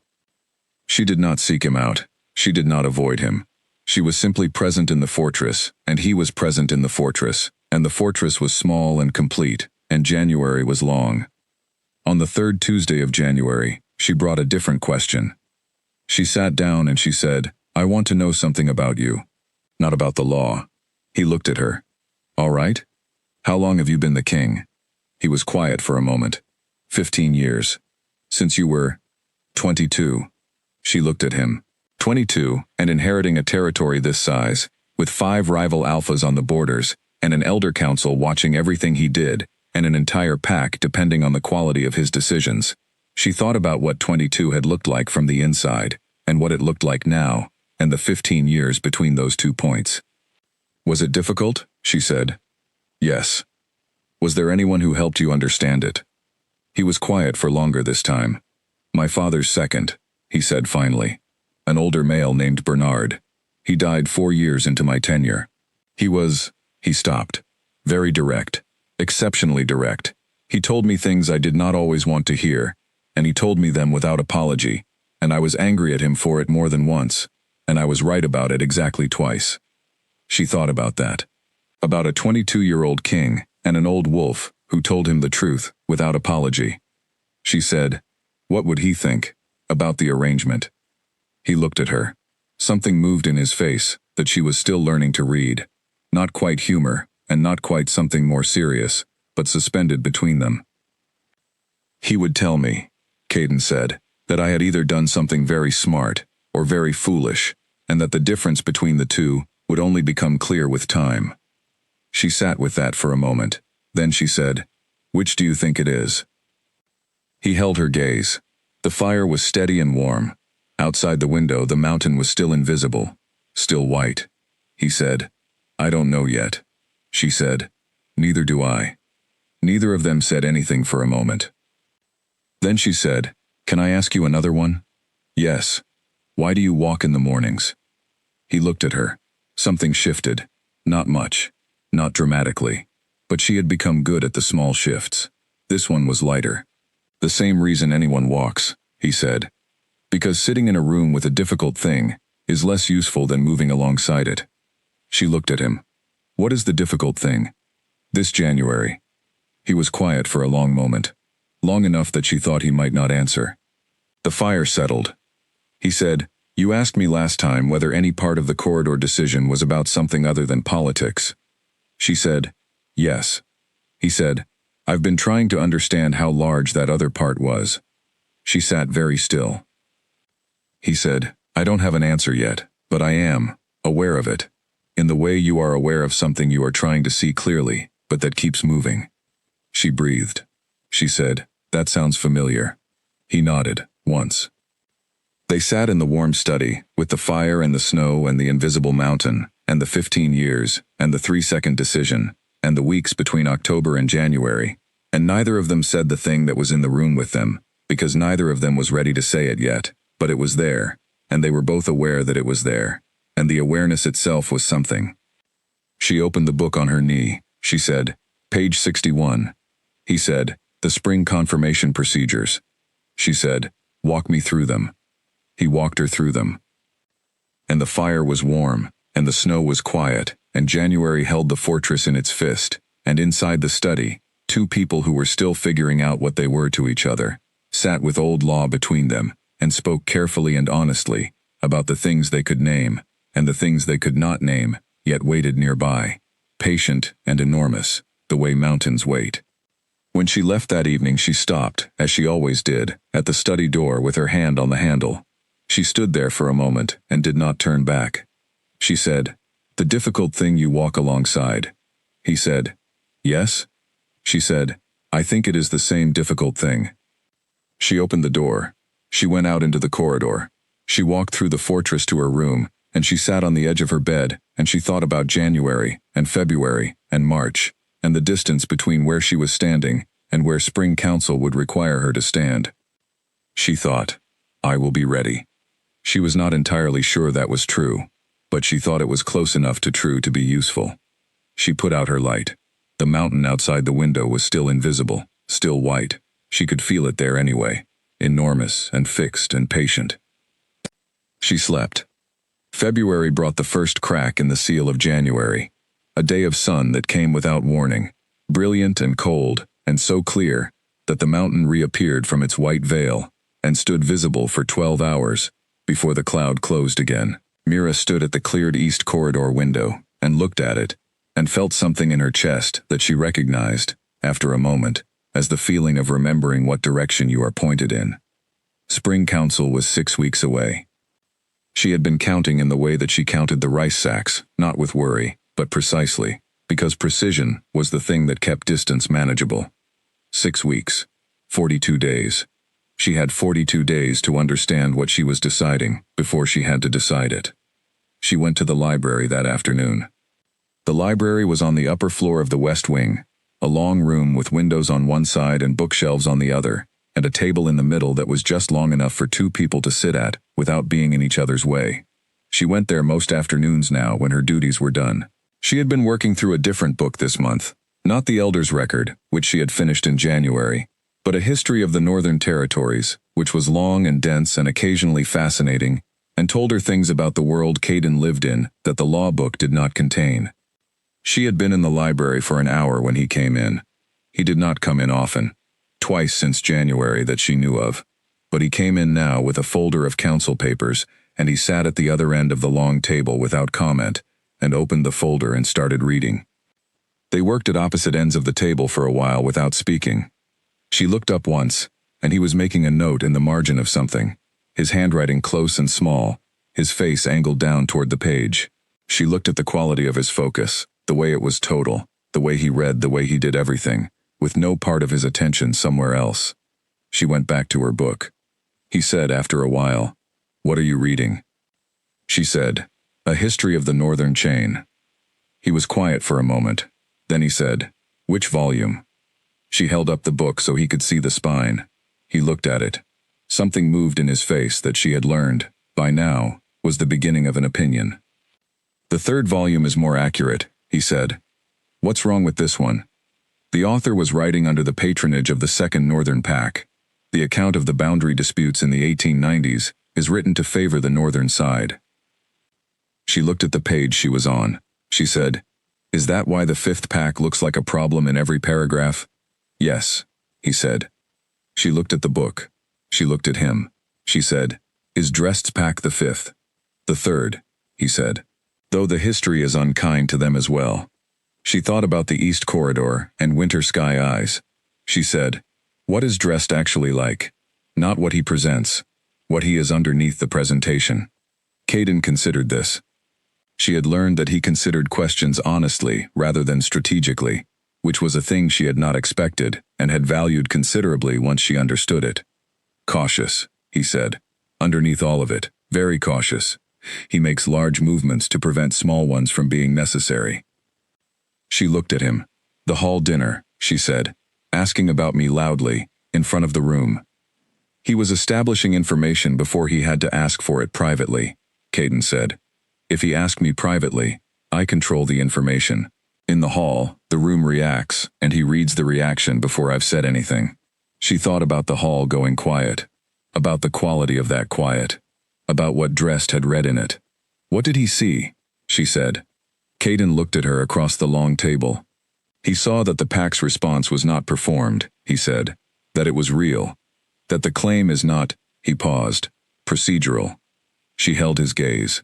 He held hers. She said, is it? He said quietly. No. She breathed. The library was warm from the afternoon fire, and outside the window, the mountain had gone back behind its cloud, and the world was gray and white and still. She said, that is... She stopped. She started again. That is a significant word. No. Yes, he said. It is. She looked at her book. She looked at the page with the account of the boundary disputes and the fifth pack, and she thought about the third volume in the series, and how history looks different from different positions, and how the same events in the same sequence can tell entirely different stories, depending on where you are standing when you read them. She said, I want to ask you something else. Yes. She said, if I were not in an arrangement, if I were just the person who was cold in the East Corridor, no law, no claim, no politics, would you have walked away? He was very still. She held his gaze because she had decided to ask the question, and asking a question, and then looking at the table, was not something she was willing to do. He said, no. She sat with that. She said, why not? He said, because you looked at me, and you didn't step back. She thought about the East Corridor. She thought about 40 feet of cold stone, and the weight of a gray gaze, and the 3 seconds that had changed everything. She had not stepped back. She had not looked away. She had stood in the oldest, coldest hallway in the building, with the king's fur around her shoulders, and she had met his eyes, and said she'd found it on the floor. She said, that's a small thing. He said, it is not a small thing. She looked at him. He looked at her. The library was warm and quiet, and the history book was open on the table, and the mountain was somewhere behind the gray, and the 42 days between now and spring council were still 42 days. But they felt, sitting in this library at the end of a February afternoon, like a different kind of distance than they had felt in the morning. She closed the book. She said, I need to think. He said, yes. She said, I'm going to need to think for more than 42 days. He said, there are remedies in the law for that. She looked at him. He was looking at page 61 in his memory, she realized. The spring confirmation procedures, the ones she had asked him to walk her through in January. She said, you remembered. It seemed relevant, he said. She stood. She picked up her book. She said, good evening. He said, good evening. She walked to the library door, and stopped there with her hand on the frame. Not the handle this time. The frame. The wood on either side of the open doorway. She stood there for a moment. She said, the morning walks. He said, yes. She said, tomorrow, same time? Silence. Then, yes. She went out into the corridor. She walked to her room and sat on the edge of her bed and held the history book in her lap and thought about what she had just done. She had asked him to walk with her in the morning. She had asked him plainly, and he had said yes, plainly. And the plainness of it was more than the previous months of law books and firelit rooms had been, somehow, more direct, more personal, more undeniable. She was not frightened. She was something else. Something that did not have a clean name yet. Something that felt like the moment before you step onto a path, and the path is there, and visible, and you are ready to take the step, and the taking of the step changes where you are standing in the world. She put the book on her shelf. She looked at it for a moment. She thought, Spring Council. She thought, the remedies in the law. She thought, no. Not the no of refusal. The no of a person who had been asked whether they would walk away, and had been given an honest answer to the same question they had been carrying since October. She carried that no through the evening, and into sleep, and when she woke in the morning, it was still there, settled and clear and quiet, the way true things are quiet when you have finally looked at them long enough to see them. She dressed. She went to the east corridor. He was already there. They walked. They walked the length of the east corridor and back, and then the north passage, and then the long western hall, where the fireplaces were banked low in the morning, and the heat was a memory of last night still warming the stones. They did not talk about law. They talked the way people talk when they are learning the ordinary shape of each other, about the mountain, and the spring coming, and whether the lower path would be clear by March, about Bernard, and the directness of people who tell you things without apology, about the east corridor window, and the way the ice formed on the inside ledge, in patterns that were the same every winter, but never quite identical. She asked him something about the view from the study window on the clearest days, and he told her about it. The full visible range of the northern chain, all 5 territories laid out below and around the fortress like a map of something that was not entirely finished. She listened. She walked beside him. She thought, this is real. Not the arrangement, not the law. The person beside her on the stone corridor floor at 6 in the morning, talking about mountain views, and a honest wolf named Bernard, and the ice patterns on the east window. This, she thought, 42 days. She thought, the remedies in the law for things that cannot be decided in 42 days. She walked beside him, and the morning light came through every window they passed, and the fortress breathed around them, and outside, the snow was still on the mountain, but underneath it, somewhere in the ground, spring was happening, in the small invisible way that spring always begins, not with warmth, but with the shift of pressure, the change in how the cold sits, the first movement of something that is going to be different from what winter was. She thought, I know what I'm choosing. She did not say it yet.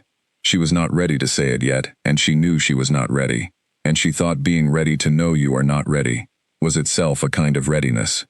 She walked. He walked.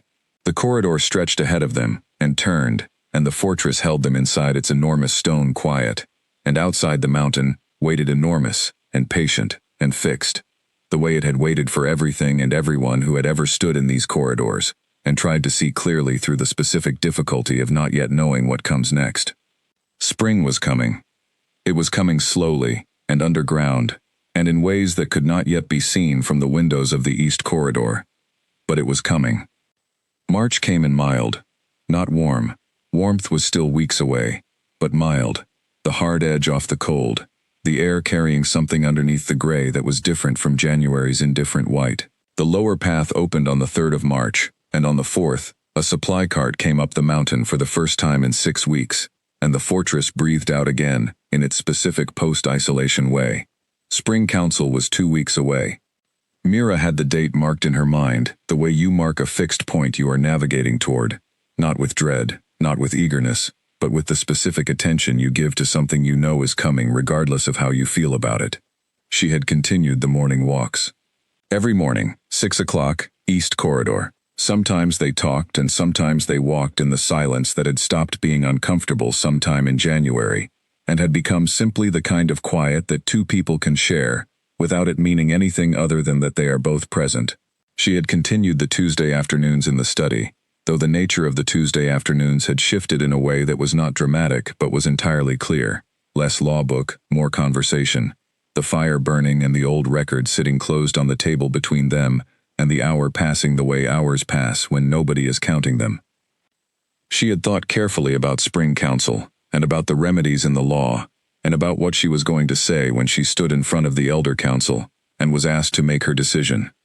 She had made her decision. She had made it, she thought, somewhere in February, in the library, in the afternoon light, across a long table, and an open history book, and the word no, said plainly and quietly, and meaning something large. She had made it, and then she had lived inside the making of it for 3 weeks, to make sure it was real, and not just the feeling of being warm in a cold place, and mistaking warmth for something more than warmth. It was more than warmth. She knew what she was doing. She had read the full law. She had asked every question she could think of.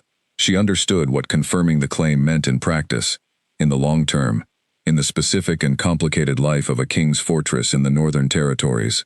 She understood what it would mean for her father's debt, and for her standing in the building, and for the next 5 alphas who would come with petitions, and winter sky eyes, and pointed questions. She understood what it would mean for her. She stood at the east corridor window on the morning of the 14th of March, and looked at the mountain, and thought about what it meant to choose something clearly, with full knowledge, when you had started the whole thing by picking something up off the floor because you were cold. She thought, I am not the same person who was cold. She was someone else now. She did not have a clean name for the someone else yet, but she was not going back to being the person who stood in the edges of the building and made herself small enough to fit. Dara came to her room that evening. The Elder Council assembles tomorrow at noon, she said. You're expected to be present. Mira said, I know. Dara looked at her for a moment. Her wide, precise face had something on it that had been there for weeks now. Not quite warmth, which was too large a word for Dara, but steadiness. The particular steadiness of someone who has decided that you are worth being steady toward. Are you ready? She said. Mira thought about October and November and December and January and February and March. She thought about fur on a corridor floor, and gray eyes and old law, and Tuesday afternoons and morning walks, and honest 2-word answers that meant 12. Yes, she said. Dara nodded. She went. Mira sat on the edge of her bed. She took out the paper from the box. She unfolded it. She looked at the question she had written in December. Is it real? She looked at it for a long time. Then she took a pen from the shelf and wrote 2 words underneath the question. Yes. She folded the paper and put it back in the box. She lay down. She looked at the ceiling. Outside the window, the mountain was visible tonight. The first clear night in weeks. The stars out over the northern chain, cold and brilliant, and entirely indifferent to whatever happened in the fortress below them. She slept. She was in the great hall at noon. The Elder Council was 7 wolves, the oldest members of the pack, the ones who had been here long enough to know the law from the inside, who carried the traditions in their bones rather than their memory. They sat in a line along the high table, and they were not unkind, but they were formal in the way that very old things are formal, with a weight to them that was not personal, but was not impersonal either. Caden stood to the right. He had not looked at her when she entered. He was looking at the Elder Council with his hands at his sides and his face in the careful, controlled stillness that she had once found unreadable and now could read with considerable accuracy. He was nervous. She knew this because his stillness was fractionally too complete, not the natural stillness of someone who is calm, but the managed stillness of someone who is preventing something from showing. She had seen it once before, in January, when a council message had arrived that was not good news, and he had read it at the study desk and set it face down, and then looked at the fire for 30 seconds with exactly that quality of managed stillness. He was nervous. She thought, we are both nervous. The elder at the center, a wolf named Edmund, very old, with a face that had been carved into patience by decades of watching things resolve themselves, looked at Mira. You understand the question before this council, he said. Yes, she said. The claim that was established in October, by the law of this territory, is before us for formal resolution. It can be confirmed or concluded. Confirmation makes it permanent. Conclusion ends it, and returns both parties to their previous standing. He paused. Both parties must agree on the outcome. If they do not agree, the matter is tabled for review by mediation, and continues in its current status until mediation is complete. He looked at her. Do you have a decision? She said, yes. He looked at Caden. And you? Caden said, yes. Edmund nodded. He looked at Mira. The law gives the claim holder the first word, as it was their action that initiated the status. What is your decision? Mira looked at the Elder Council.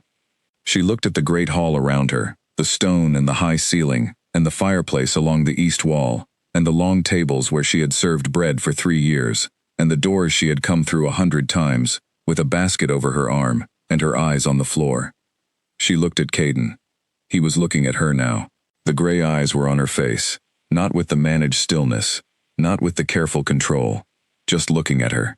Looking at her the way he had looked at her in the East Corridor 5 months ago, but without the 40 feet between them, and without the cold, and without the specific held quality of a decision that had not yet been made. He had made his decision. She could see it in his face, clear and quiet as the mountain after snow. She looked back at the elder council. She said, "I confirm it." The hall was quiet for a moment. Edmund looked at Caden.